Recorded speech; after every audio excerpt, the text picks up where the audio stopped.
Production Friday Films. Enjoy the show, everybody. Ho ho ho ho ho! David and Bathsheba. In the days when King David ruled over Israel, he was known for his strength, wisdom, and devotion to God. His victories in battle and leadership brought prosperity to the kingdom. Yet, even a king chosen by God could face temptation, and David would soon confront the greatest test of his character. One evening, when the sun had set and the city of Jerusalem was quiet, David rose from his bed and walked on the roof of his palace. As he looked out over the city, his eyes fell upon a woman of extraordinary beauty bathing in her courtyard. Her name was Bathsheba, the wife of Uriah, one of David's most loyal warriors. Desire stirred in the king's heart, and he sent a messenger to inquire about her. When David learned that she was the wife of Uriah, he knew he should turn away, but the temptation was too strong. He ordered her to be brought to him, and that night David and Bathsheba were together. From that moment, David committed the sin of adultery, forgetting the commandments of God. Days passed, and Bathsheba sent word to David that she was with child. Fear and guilt overwhelmed David, for he knew his sin would be exposed. In a desperate attempt to cover his wrongdoing, David called Uriah back from the battlefield, hoping he would go home to his wife and thus conceal David's transgression. But Uriah, loyal to his fellow soldiers, refused to go home while the army of Israel was still in battle. He slept at the gate of the palace instead. Seeing that his plan had failed, David's heart hardened.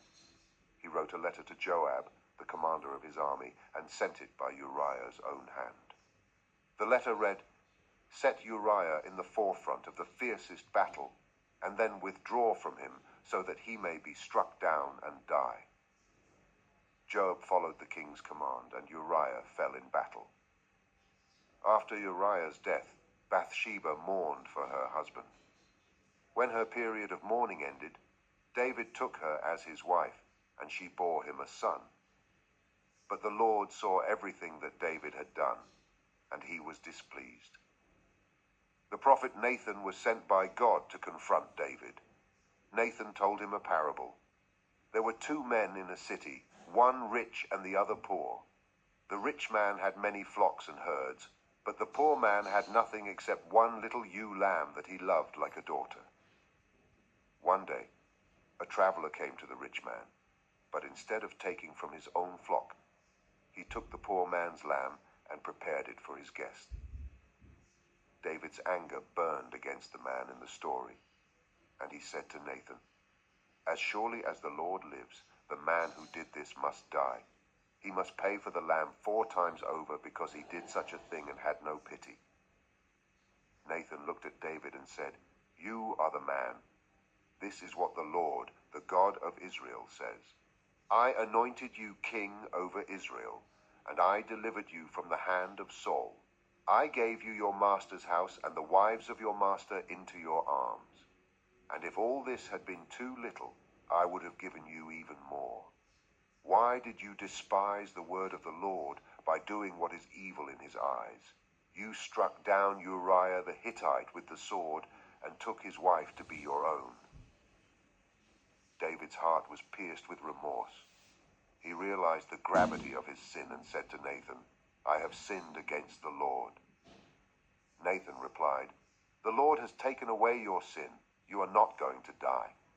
But because by doing this you have shown utter contempt for the Lord, the son born to you will die."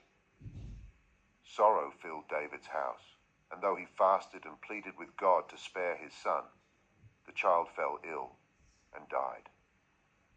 This was the consequence of David's sin. Yet even in his deep grief, David turned back to God with a repentant heart. He wrote psalms of confession and sought forgiveness, learning that while God is just, he is also merciful to those who truly repent. Well, here's the lesson for you guys. I will give you guys 1 minute to take a look at it, guys.